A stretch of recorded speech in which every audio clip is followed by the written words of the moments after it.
folks, so let's get cracking. Let's talk to you about what this is all about. So this started off as a complete isolation project, really. You know, that sense of loneliness, that disconnect, and thinking to myself that, you know, we're all apart from each other because of COVID. And we all started to kick off conversations quite a lot online. And I think that's been one of the silver linings of the pandemic, is that we've done a lot more connecting actually than we probably would have done usually. I know, for example, you know, Nona, you're here in the room, and Kat, and we've done quite a fair bit with decolonising geography, and I really do think that the pandemic has been somewhat of a catalyst for it, because we've been, I wouldn't say forced, is not the right word, but it's helped us to connect together and work online and work virtually. And so when I had this idea of a podcast, it's only because a friend of mine had a podcast and I was on his podcast. And then we were chatting after he recorded, and he was like, I was like, oh, this is pretty cool, I could do this. Why don't you start your own one? He was like, but people were fed up listening to me. And like, seriously, it's like, and then I put it out on Twitter, said, should I do a podcast for geographers and geography teachers? And it was quite an overwhelming positive thing. So it really was just to have a conversation about geography, regardless of who the other person was. And they could have been, most of them are geography teachers, because that's who I know, that's the circle I'm in. Friends who don't consider themselves geographers, but I roped them in anyway. And people I'd never met or talked to before that I just approached. And there's a couple of people who will come up on here. So,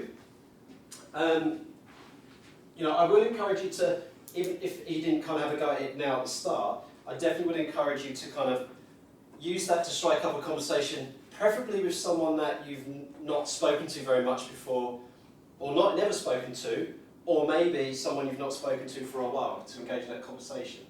So what I'm going to do, there will be a little bit of, there won't be too much for you to do in this, okay? It's really kind of a talk about what I found out. Now, if it helps you, I did actually try my best to do a transcript of these. So, here we go. If you want to read while you listen, that's great. You are welcome to keep these, so please do write all over these. Amazing, these were going to be one between two or one in each group, but actually, having a small number has worked perfectly because you've got one each. Right. And if anybody comes late, they're just going to have to share. That's your copy. So what I'm going to do, because I've done 40 conversations now, 40. I never expected it to go this far. All of these conversations you're going to hear, they were genuine conversations where the guests were the ones who gave me the topics to talk about. So the way that this works, and you're all welcome, I know Kat, I've asked you many times. So the guests get to choose what they want to talk about, and then I basically structure the conversation around it, but there is no script involved. It really is organic. So everything you're going to hear now is based on a conversation. The reason why it's called coffee in geography is like you're sitting over a cup of coffee or a cup of tea. It's just a natural conversation to come out. So what I'm going to ask you to do is have a think about, I picked 9 snippets from 40, 45 minute to hour episodes. Really lots of fun listening back to these, and I could have picked so many more. So I'm going to go from 9 to 1, which is why it's kind of in a kind of weird sense. I'm not going to talk too much about it because I'm going to let these folks do the talking. So on the screen you'll see this. You'll see the person who I spoke to. You'll see the word that they came up with at the end of the episode, because I wanted to link all the people together. So this is where the words come from. So Eli, at the end of their episode, I said, right, for the next guest, can you pick a word that they need to link to geography or to identify with? So Eli came up with the word cryptid because of kind of the stuff that Eli talked about, but it could be any word, doesn't have to be something he talked about. So that's what that word means. So that's Eli's word, cryptid, and then episode 27 guest tried to link it to geography or whatever, right? This is kind of like the sum of the topic that we talked about, and this is where it comes into about use of it in education, okay? So here we go. So some of these are longer than others, some of them are quite short. So I'll let them do the talking. You start caring when someone says, like, it's like, why do I care that, like, these songbirds in San Francisco have different pitches now? And it's like, you should care because, like, San Francisco's urbanization has caused these birds to change the way that they sing to each other, which means that, like, something is, like, as pervasive to us as, like, the sound of cars can totally alter the way that like a bird sings like a love song. Like that to me, I'm like, that's what matters. It's not like, oh, the pitch is different.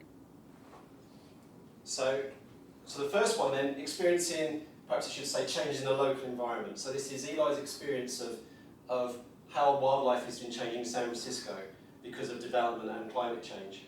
So having these conversations allowed this to happen because we all talk about the global scale, don't we?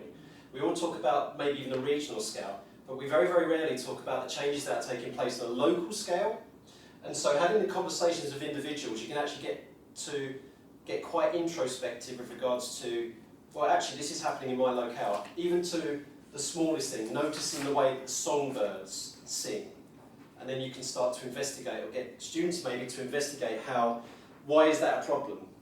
And then investigate other examples. So another example from the podcast was with Phil Humphreys. We talked about how albatrosses are starting to divorce, and that's actually the proper scientific term, because albatrosses mate for life, how albatrosses' divorce rates are going up because of sea surface temperatures rising, which of course is more of a global scale kind of thing, but you can connect that with the same process taking place because of how songbirds are changing their pitch, so maybe they're unable to mate now because they can't call each other, won't be, it could be a bit, and then the hushing and the noises of the traffic is what's causing this disruption.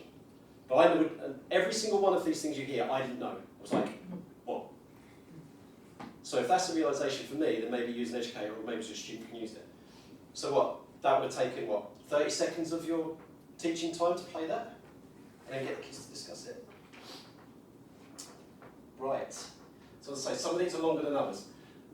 I'm never going to stop boasting about this. Some of you might recognise this face, because this is an actor, Adil Hussain, he's a famous Indian actor, and he's in films like Life to Pi and stuff. I took a punt on this because I found out that he has a geography degree. So he's got an undergraduate degree in geography, and I just took a punt and I emailed him and I said, hi, fangirling, right? And I was like, you wouldn't talk to me for this podcast all about geography, and there's going to be like geography physicists and geography teachers. And first of all, I thought there'd be no reply because he's probably so busy. Or he would say, thank you, it's so kind, but no thank you, which is mostly the common reply. He was like, yes! Amazing. So Adil Hussain, if the most famous movie is recognisable for his Life of Pi, he plays the main character's father. And he's also in Star Trek Discovery, which is the main reason why I contacted him. I'm Trekkie. This is incredible, this what Adil says here.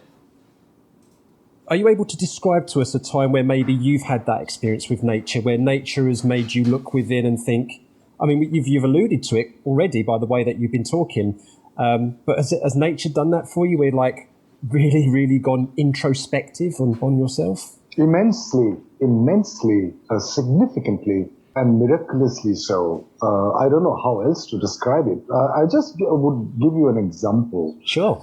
I was lucky to be on a river island for 3.5 years, living in a hut without electricity and running water next to a running river, and in the wilderness in southern part of India. And because of my search for a better way to embody characters or roles, rather, I prefer to use the word role than character.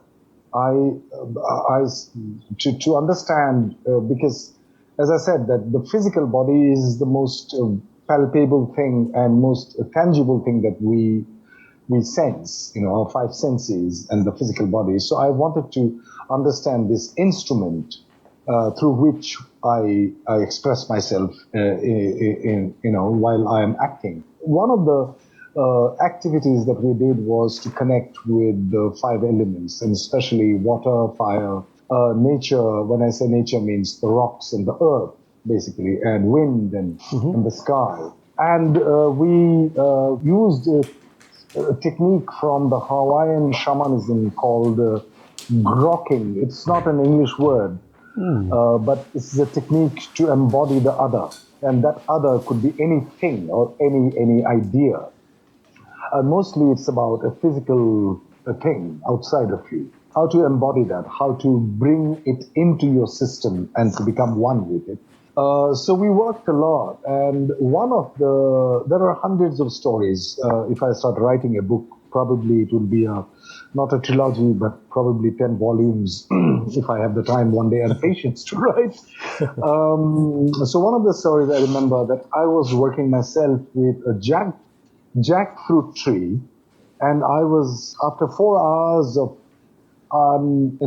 uninterrupted work, which led me to a very deep space of consciousness and solitude and silence and quietude.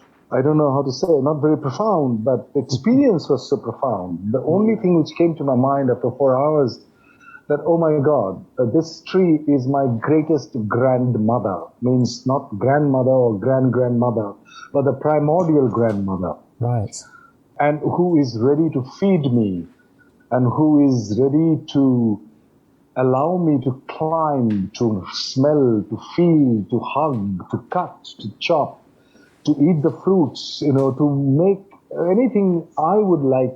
So sacrificing, so giving, so an all-embracing grandmother, greatest, as I said, the primordial grandmother, is willing to sacrifice itself for my well-being.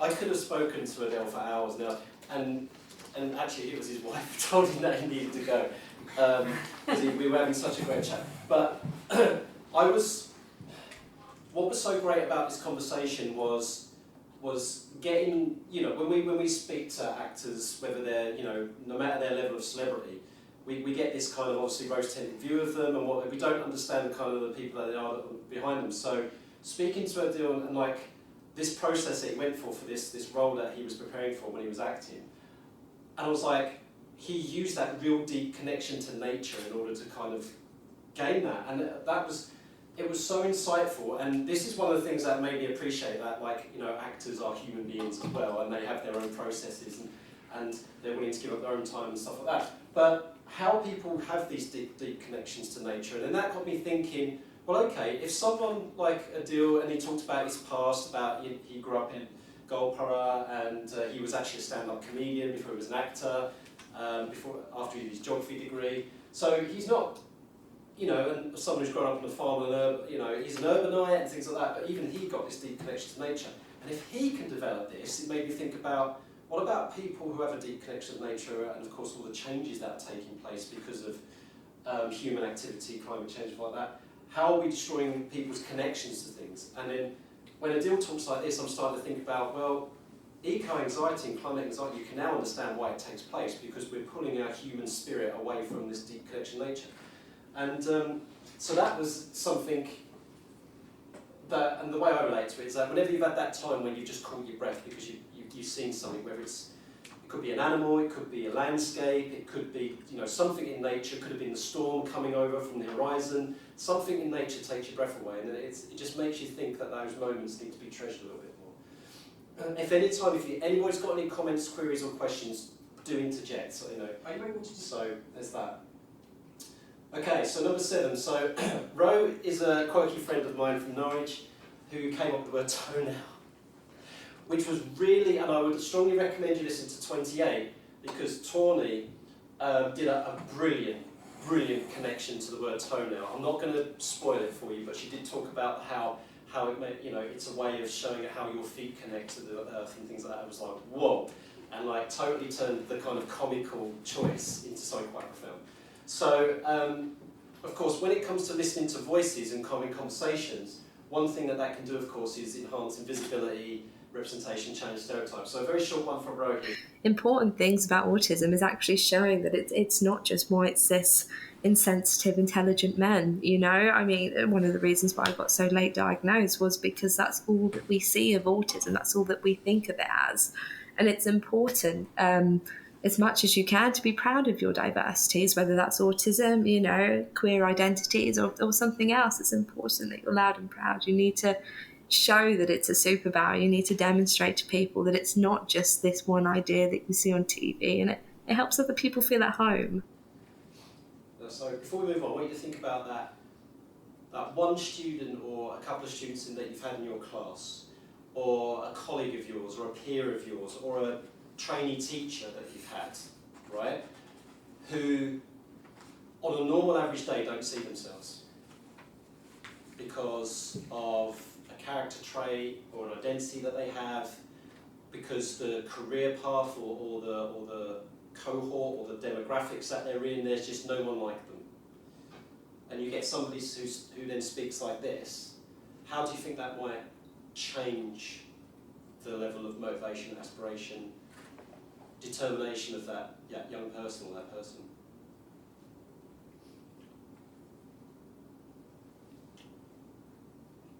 I think I've got a student of mine who's very similar, who is female, white, diagnosed with autism in year 11, so very kind of late in the school career. Incredibly bright, one of the most high-working but very high levels of anxiety, potentially linked to her autism in terms of how she sees the world and that kind of side, and going, if she was more aware of, potentially, you think there were more people who were more open with who they are and that, of the defensive walls that sometimes go up in how she interacts when it's challenges that might be, maybe not change that, but almost mean she's not alone in that fight. It may not change at all how she is presenting, but in terms of internally, maybe she's not alone in how she's trying to communicate to the world, and how she might feel about communicating the diagnosis that she has, that I think last time I asked, she told one other student, but all the staff know. And we're very aware of that, and we knew way before she did. Because but there's stigma involved in it and things like that. And it just, and then when you have conversations like this, you realise actually how many people out there are neurodiverse in one way, shape or form. And in fact, I'm neurodiverse myself. I prefer the term neurodiverse rather than neurodivergence, because having kind of a quirk of your mental chemistry is just part of the spectrum of the human race.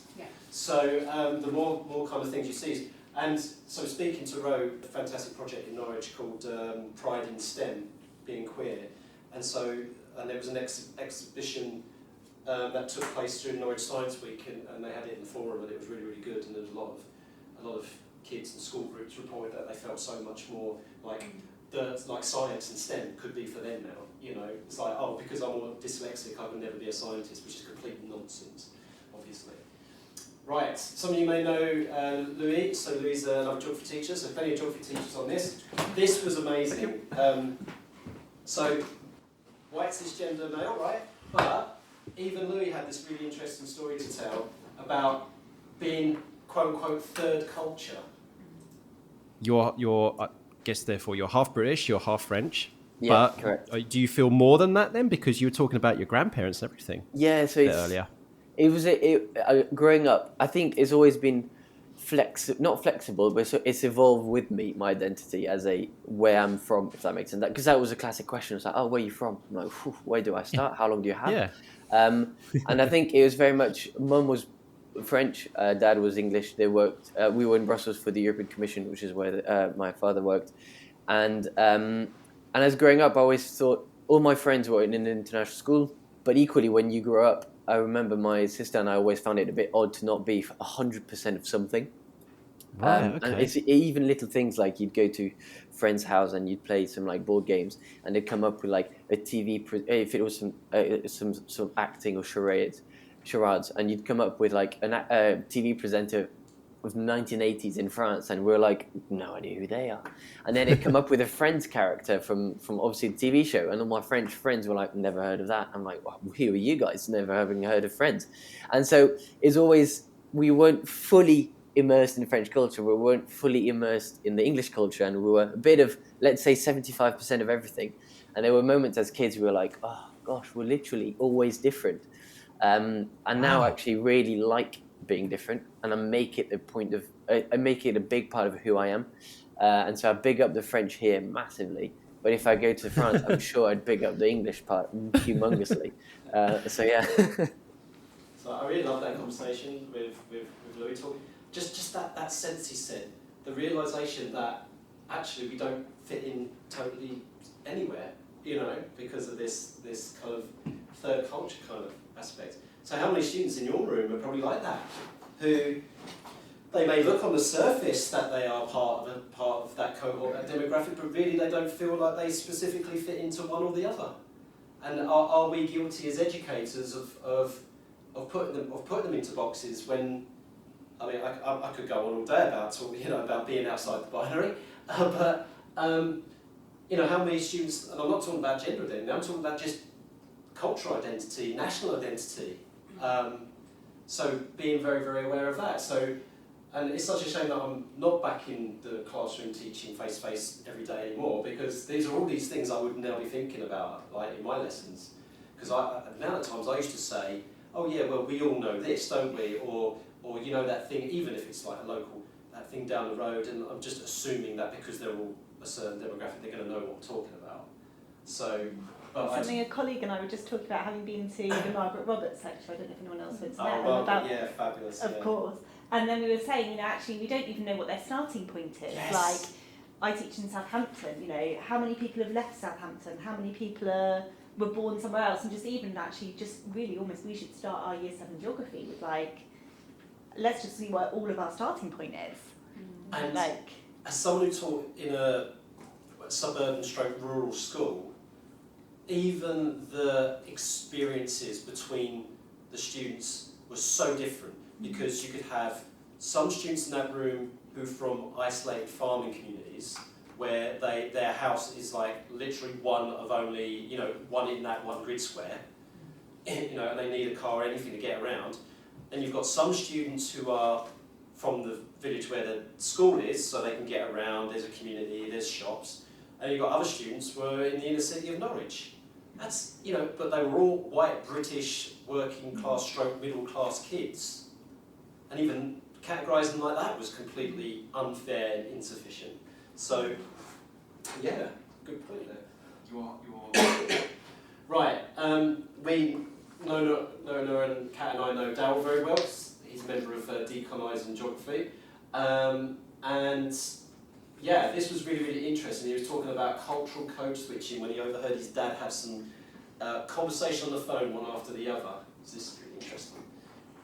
So for myself, I grew up in South London. I grew up in an area called Thornton Heath, and I can barely remember the accent I had at that point growing up. I can remember some of the slang I would use. I think I spoke a lot faster at that time. But when I was growing up, I have this really distinct memory of my dad on the phone. So I think I was in at the kitchen table. I think I was eating, and he was like in the hallway on the phone. So, back when phones had cables into the wall, and he was talking to a friend, and he was speaking in what I considered to be his normal voice. And in quick succession, this might have been over an hour, it might have been over 20 minutes. I can't remember it that precisely, but I remember him finishing that phone call and starting another one, which I believe was with one of my uncles in Jamaica, Jamaica being where both my parents are from. And completely different accent, full what I would consider to be, and I the reason I say that so distinctly is because I think it's very different to what we would consider the television Jamaican accent. Right. Okay. But what I consider a very rich, slightly different intonation, different tone accent. And him talking to what I believe to be my uncle. And then again, later on that evening, making another phone call to what I believe was a work colleague, and it changing again. And I remember when he finished his calls, I was like, Dad, why do you speak so differently on the phone? And he said to me, he may not have said it as poetically as this, but, he said, I speak to be understood. And he said, so depending on who I'm speaking to, I speak in a way which best conveys a message which they will understand and will allow me to form the closest relationship with them I can. And I thought, and then what you tend to do, you tend to see if you can find your own. Whenever somebody talks like this, you see, can I relate to this in any way? And I had a thought about this because I'm originally from South Essex and North London, and I realised that actually, whenever I talk to my parents, I really do start talking, a bit more like this, and I'm like, right, Dad, doing, going down to Guildford, because that's what I'm doing, and but that accent was changed, I code switched when I started teaching because my kids were like, we have no idea what you're saying. You know, and to what extent are our voices both an asset but also a barrier to communication and stereotypes that get taken into that kind of stuff? Why would Daryl and his dad feel the need to code switch? You know, but what Daryl did tell me was he says, yeah, it seems like a shame that I have to code switch with my voice, my accent, but it was, for me, it was my choice, he said. So that's a really interesting point. It actually reminds me of when I was on teaching practice in Stafford, in the Midlands, and I was well aware of the Stoke accent, but for me, I could never say castle, I had to say castle, because I come from the south, but I was teaching about Castle Street or Castle Street, and it's nothing, you know, like it's not a different country or anything, but I felt under quite a bit of pressure thinking, do I really say castle, or do I say castle? Because actually in my little world, castle's taking the mick out of them, but in their world, they're just gonna giggle. And of course, I decided, right, I have to go straight for castle, because I thought, actually, that's more like what I would say. But they, of course, I had the reaction of giggle through the whole whatever. And then I said, look, it's your geography. We all come from different places, or whatever. But it was really interesting, because I just knew that split second. What was I going to say? Yeah, and I think that's great, so, because it's like, turn it into a teaching moment. Turn it into... Use these things themselves as stimulus. Use themselves as curriculum artifacts. Our voices are curriculum artifacts, you know. So yeah, I stopped morphing my voice too much, which is a bit strange to say so now because I'll be starting voice therapy soon. But it's so interesting how, you know, you can build a whole geography simply on voice and language. And so listening to this conversation, you know, getting someone to speak about a very, you know, the same topic that they're learning, but even in a different accent. How does that change the way you maybe think about it? And so maybe when we show videos of something like a geographical process, whether it's a human process or a physical process, think about what video you're using by the way that the folks are communicating and their voices. Does that voice take away from what you're trying to teach, or actually does it add?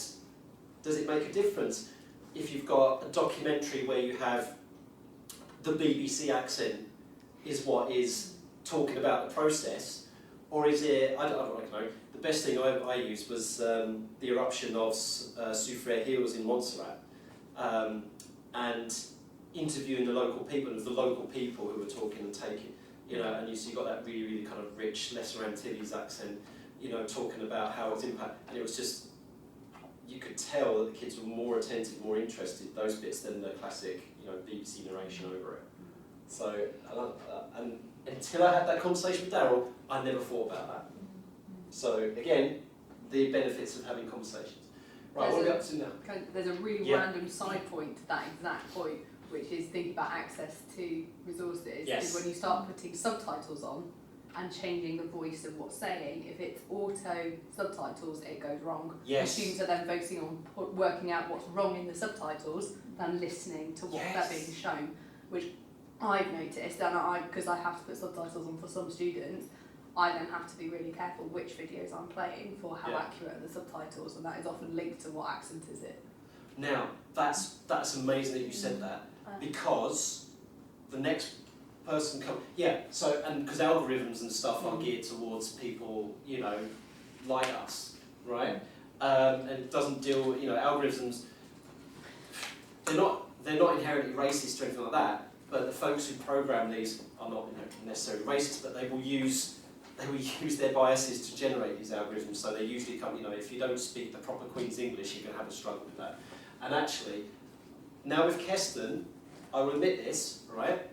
The transcript for Keston I had problems with for two reasons. One, because his accent is not suited for an auto transcript, for the exact reason that you said, right? Because the algorithms just do not pick up a Trinidadian and Tobago accent very, very well. And then when I was listening to that, because my ears are used to the accent of the culture that I'm from, I had trouble kind of thinking, what is Keston saying here? And when I was, you know, and there was a couple of times in the podcast I actually asked him, you know, would you mind repeating that again? And he was like, Kit, don't apologise, it's like, I get to, but he's quite well spoken because he's he's a doctor. He lectures and teaches. So he says my accent. If I was to let go of my accent, a bit like McDowell, like you have no chance of understanding me. So this is really interesting. So now this is using Keston's lived experiences and his own experiences with regards to the decolonisation, and this was a very interesting one. One of the countries I'm particularly interested in is Haiti.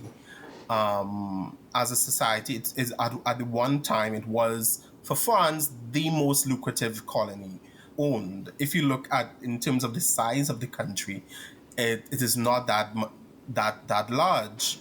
And now today it about 10 million people, inhabitants.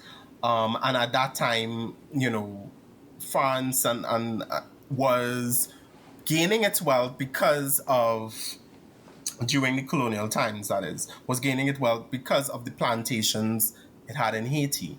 How I make that connection to current climate change is the fact that the kinds of patterns of extractive agriculture, the kinds of environmental practices that were put into place during colonialism meant that communities, in order to get things like income and sources of energy, meant that communities in Haiti had to engage in certain kinds of deforestation, engage in environmental practices that were colonial practices at the very beginning.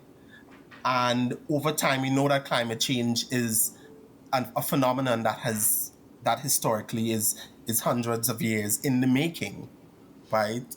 So we have to link how that colonialism happened to why these countries are very exposed and experience the kinds of devastation they experience now after one environmental event or one catastrophe.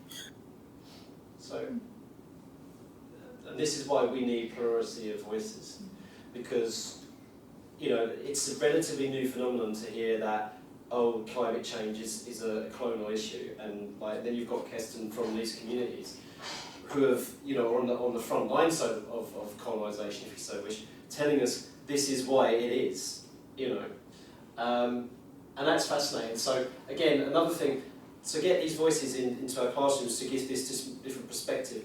I mean, I also realised from another conversation that using the word stakeholders is probably not a very good term either. Everyone's got a stake in something. Well, actually, there's some people who, a stake kind of assumes part ownership, or it's got equal ownership of something, and things like that. Whereas you listen to someone like Keston, who's talking about, from our part of the world in places like Haiti, the reason why they have problems with deforestation, the reason why there are no more trees in Haiti to sequester carbon, the reason why we have the colonial powers are producing it is because of this process that took place. And so he says, from this point of view, climate change has actually been a process that started 100 years in the making. He doesn't take the Industrial Revolution as the start of climate change.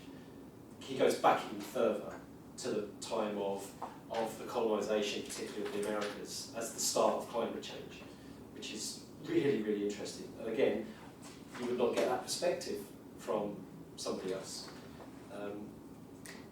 So that's really cool. Right, last three now. Now moving on to the top three now, if you so wish. They get a bit longer now, so they've got their own page each now. And I'm going to have to take a picture of this one and tag Alistair in, because Alistair was meant to be here at the conference, but he's still recovering from illness and didn't really want to make the journey. So I said to Alistair, I'll tell you what, Alistair, I said I was planning to use one of your clips anyway, but at least we'll have your voice present at the conference. So yeah, so Alistair, here we go, this is going to be you. So this is really intriguing. So someone who's a lot closer to home in Northern Ireland, and just to explain these, us'uns and them'uns is the kind of term that they use in Northern Ireland and the Republic of Ireland. So us'uns is like your in-group, your community, the people that you hang out with, that you can identify with. And then other people, other communities, they're them'uns. So us'uns and them'uns, yeah? So that when he refers to that, that's what he's talking about.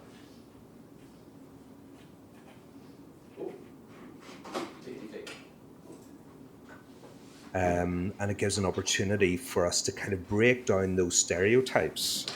So at first when they walk in, they're wearing that uniform, they're some of them, and the first thing we do is get to know their names. And then we start to talk about issues. Then we start to talk about the things that the young people are interested in. And all of a sudden what we realize, and this is a cracker, a weaker, as we say here, observation at first, the realization, see them, they actually don't all think the same thing. Actually, there's as much diversity of opinion with them as there is with us. Oh, that's interesting. I didn't really think that. To try and break down the fact that that was unusual, and I'm really glad to say that whenever we have the young people together now, you just don't have anything of that. So we've normalized the fact they can contact each other. And then what you do is you're building from that into opportunities for them to get to know each other and get really to understand where they're coming from. So we looked at one occasion with that class at identity. So I said to them, right, how do you define yourself in terms of ethnicity, race, nationality, language, and religion? Because then all the stereotypes would come in. So I never forget one story, or one of the pupils from St. Michael's, when it came to his turn to share, he said, I'm a Catholic. Okay, yeah, my people are, yeah, you're St. Michael's, you're Catholic, yeah, that registers. Atheist? What? How can you be a Catholic and an atheist? Is that not a complete contradiction in terms? He says, I'm a Catholic, atheist, who's a unionist. Hold on a minute. But Catholics can be unionists? Who's a member of the Alliance Party, which is the middle ground party here that isn't aligned with either side. And that moment was just brilliant in terms of like the metaphorical shattering of stereotypes left, right, and centre, when all of a sudden we were getting to realise, yeah, you are a richly, deeply nuanced individual human being. Yes, you may be part of this group, but you're an individual within that group. That is one of my... I mean, I enjoyed every single conversation I had for this podcast, but the one with Alistair is definitely one of my favourites. And I keenly get to listen to this one in particular because he talks about this being part of what's called a shared education programme, which is part of Northern Ireland's way of reconciliation, really, between the people, the internal conflict there. And so it's a perfect example of when you get two groups of people who appear to be at loggerheads and are completely opposing polar opposites, and you get them talking to each other, you realise you have a lot more in common than you first thought. And I think it's just a wonderful story. And the bit just before that little clip he talked about was the first time he took his students to their quote-unquote rival school, to St. Michael's, and he said that when the kids first walked through the lunch hall to get their sandwiches, he said it was like a Western saloon. Like all the kids stopped, and 200 pairs of eyes stopped and looked at these kids. And he said that his kids from Lurgan College physically moved closer together, like a kind of like safety, a herd safety kind of thing. But now that doesn't happen because of this shared education thing. They go visit each other's school quite often now, and it's amazing, just that power of conversation. So strongly recommend you listen to that one. Okay, last two then. Privilege of talking to White Raven Woman Candice Lloyd, who is of the Métis, who is a culture in Canada where you have First Nation and Indigenous people, and the Métis, right up until very, very recently, were very stigmatised as a group because they are the product, again, is not a very good word, human word. They are the result, shall I say, of white colonials breeding with Indigenous people. But now it's starting to become more and more acceptable. Métis are now becoming a lot more visible, a lot more, things are changing a lot there now, and they're talking about their story quite a lot. So she was an amazing person to speak to with regards to this.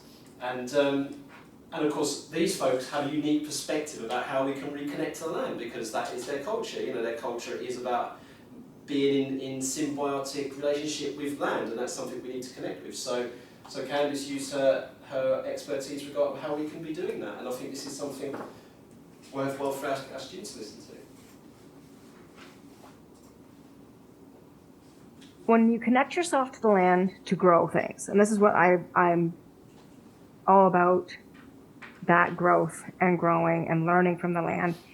When you are able to even just plant, even if all you want to do is a flower garden that supports edible flowers, or that you want to do something for pollinators, so you can have a pollinating garden, that's fantastic. It's a step in the right direction because it brings in your natural area foods and herbs and things that are sustainable within your area. The other thing about it is that you're going to start recognizing, you're going to start going out, you're going to start looking at your soil, you're going to start looking at your plants, you're going to start looking at your trees, you're going to start looking at your neighbors' plants and trees, and you're going to start looking at your town's plants and trees, and you're going to start looking at your overall globe, and that's start connecting, and you're going to start looking at water, and you're going to start looking at, well, what's better water, and you're going to look at fertilizer, whether or not you should be buying it in the store, or can you make it yourself? Can you make a tea bag? And that's an awful way to call it, especially for people who like tea. But we used to take chicken manure or rabbit manure or any other kind of well broken down manures and make a sack with it from the old grain sacks, like the burlap sacks, and we'd throw it in a big jug of water. So it'd be like this big barrel of rainwater that would collect, right? And when we needed to water our plants, we'd water it from that. Oh, yeah. So it would have constant fertilization from a very mild fertilization. Oh. And never had to worry about mosquitoes because mosquitoes don't like that kind of stuff. So, and it was good. And when you become aware of your space and where you grow and what you're doing, you're going to become more aware of what your community's doing. You're going to become more aware of what your country, your town, or your local grocer's doing. Then you're going to notice that your country is doing. Then you're going to start looking at what your global is not doing or is doing. And that's a sudden awareness for some. Some will like just, the light will go on. It's like, oh, wow. Okay. Yeah, that's not what we want to do. And then try to make changes. Others will slowly come to the realization. I find that our young people are quick to pick that up. So if you're embedding it in your curriculum, you're putting it in right in there, they're quick to pick it up. So yeah, and Candice actually does quite a lot of school talks and school workshops as well. So she talks about how she helps teachers as well with stuff in the curriculum. But yeah, it's starting that small, like noticing even your local water course. And I'm sure some of you have done this with your students, where you're like, okay, this drain or this stream or this ditch, what would the journey of a drop of water or would be? How, and then obviously eventually it would work. It doesn't matter how long it takes, but it would work its way into the global circulation system of the oceans, and that alone just like blows kids' minds. And that's a really good way of connecting that ditch by that school or that drain from there, or or that the local stream or river to the global scheme of things. So that's just one example. There's now a website that can do that. Yeah. You can drop a raindrop and follow it, and it will show you where it goes. Yeah, So I showed it to my year 12s, and they were just like, right. Miss, can we do this all lesson? It was like, no. But you got to it, can't you? Yeah. So tag us. Yes. I've got to find it. Yeah, and then say this is the brilliant. I'll find it, but it's going to take me a while. Yeah. Right. It's interesting, this connection thing, because I don't know if anyone else teaches AQA or whether you've had the pre-release, but there's a bit in there about recycling rates across the UK, and the highest recycling rate is like East Yorkshire and the lowest is Newham in London. And the first thing my GCSE group said to me was, maybe if those people live in a much more rural area, they pay more attention to our environment and where your waste goes, and therefore we're more likely to recycle. Whereas if you are in a city, London, you feel less connected to your environment, so you will just... And I thought it was quite interesting, and links to what she's saying about feeling more connected to that land, and therefore worrying about it more. What a very interesting thought. Yeah, you never see sort of like the beauty or like anything slightly pristine if you're just in the city all the time. Then what is nature? What is the value of nature if you're never really? And so why would you make the effort to put it in a different bin? Yeah. And I suppose maybe it's also, if you're in an urban environment, you get the sense that someone's going to clean up the mess after you anyway, because you've got street cleaners, you've got people who empty your rubbish. That thing's going to, you get that little thing that drives on the edge of your own, sweeps up. So yeah, I have a real big issue with getting students to value, well, like to sort of like connect to nature when it's like that feeling of being in a forest, and then obviously then have students saying, I've never been in a forest, so you have to constantly think about when you work in a city, those sort of like differences. I think it's why some things like we've just been teaching glaciation, why it's so hard to teach them about this landscape they've never seen. Yeah. It's amazing. I actually had a sixth former. We took them out of Wolverhampton on a field trip, and it was a bit wet. And he had his wet coat, and he just looked. He said, Why do we want to be here with all these trees? And he was serious. Where are the buildings? Why have you brought us here? And it was a sixth former. It was really amazing because it wasn't that far away from where we lived, but he just hated it. He just couldn't wait to get back. My last one. I've tended this one. So, to amazing people, Chantal and Akira, and if you get the chance to go to their talk tomorrow at 2 o'clock, please do. So this is Chantal and Akira, and I'll put this number 1 because this summarises the whole thing about having conversations. So they're running something called the Voices Project, something that we've been helping out with, and you've helped out with as well. And yeah, it's listening and connecting to marginalised voices, but use them within the curriculum, so it's a natural thing. So I'm just going to give a little bit of plug for the Voices Project as well, but if you can get to their session tomorrow, it'd be amazing. So this is the last one. So for people listening then, bearing in mind that, we've not just got geography teachers listening and geographers, hopefully we've got plenty of general public listening. So can you so Akira, can you tell us a little bit about the Voices Project and what you're aiming to try to achieve? The Voices Project is an oral histories / oral geographies project that focuses and centres the voices of socially and economically marginalised communities in the UK.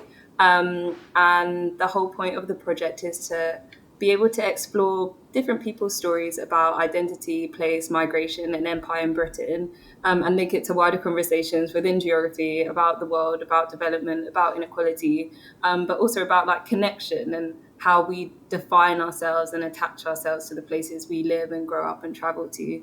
And so, it kind of stemmed out of the Black Lives Matter movement and me being a young student of colour and definitely not seeing myself in the curriculum, and especially being a young Black geographer, I wanted to be part of this project in order to make sure that young voices like me get to see themselves in what they learn and actually explore the really complex conversations about identity and about culture and ethnicity. Let's listen to a little clip then. So this clip is from one of your contributors, and just to give a sense of what it sounds like. So when students are engaging with their work in the classroom, and then the teacher will stick on something that sounds like this. I think it simplifies what your culture is to being just the accessible and popular things that people know it for. That's not actually the essence of it. You can't even yourself quantify you can't quantify a culture, and you can't understand the whole of your culture yourself. But for someone else to see you solely through 3 things food, music and dance, it's very I don't know, quite limited, quite uncomfortable. It is, because I know. So the first time I played one of the voices that we'd collected in its entirety, or certainly a block of it, which is not necessarily how we intend to use it going forwards, but just to see what the student reactions were. And from my class, I got the whole class, year 10s, to listen to this section, and I got them to fill in a little form about it, so they didn't have to make any comments outwardly. But when I read the forms back, it said, one thing you've taken from this, and one of my students said, that's like my story. I had to leave my home too. Yeah, wow. So Chantal's got obviously a specific group of students where she teaches, and she had a student who's completely of a different outlet, completely different culture, completely different group of people, who was able to take one thing that they heard in this Voices project and connect to it and make a connection. And for that student, that must have been an exceptionally powerful moment to say that this is another group of people who I'm not a part of. They're demons, but they have the same experience as me. So yeah, it's a great resource, it's a free resource. It's been supported by the GA. This is one of their slides that they'll use tomorrow, and they get you to talk about how they could use this within your curriculum. You know, how would you be able to use it? They'll ask you for a bit of feedback as well, because it's just been launched. It's a pilot, so they're going to want a bit of feedback. If you do get the chance to listen to that, that'd be great. I was just going to say the presentation's at 9 tomorrow. Oh, 9 tomorrow. I need to retweet one thing there. Right. Okay. And to finish off, the other thing I've done, because me loving maps, I've mapped all the guests so I can see where I'm representing and where I'm not representing, things like that. So you can access this through this, or through the because you've got the cards, you've got the QR card there. You can just go for the map on there, and so you can look at. Obviously, I've got a lot of people in the United Kingdom. There's so Adil's behind that coffee cup right there. This is Lin Ho, Vietnam, a colleague I used to work with, very interesting person. That's Keston. So yeah, but also what I've done here is that when people have mentioned their brews, because they have to talk about what they're drinking, I put the company headquarters, but I then try and research where that brew has been sourced from. So you can see here quite a bit of consumerism in the global north, and the produce in the global south. This from Joanna Mendez. She said, I think my coffee is sourced from the furthest north possible. This is an island, I think that's the Azores, they grow coffee. It's the only place because technically they're part of Europe, the European continental shelf, right? It's the only place in Europe where they grow coffee. So, and that's Joanna there, so it's Portuguese Azores. So yeah, and I've a really close friend of mine from Malawi is a future episode, which is going to be amazing. So yeah, it's, you can get to use this as I thought Puts actually might be able to use that as a geographical resource as well. And when you click on these, you say, it says, here's the website and here's their webpage about sustainability. Can you verify claims? Can you track where they're talking about some of that? And you could argue that some of those are a bit of greenwashing, really. So, but yeah. So there we go, folks. That's my coffee and geography journey. Just 9 little short clips. I think, let's see, so what? You've heard 45 minutes worth of audio. I think I'm up to 26 hours, maybe now, perhaps a bit more than that, of audio now. I didn't listen to every single one back. And just a little tip, a little kind of factoid for you, which will make you giggle, is that in order to get through these edits, I listened back to them at 1.8 speed. So it sounds like a chipmunk when I edit. So there you go, folks. Thank you for joining me. Thank you.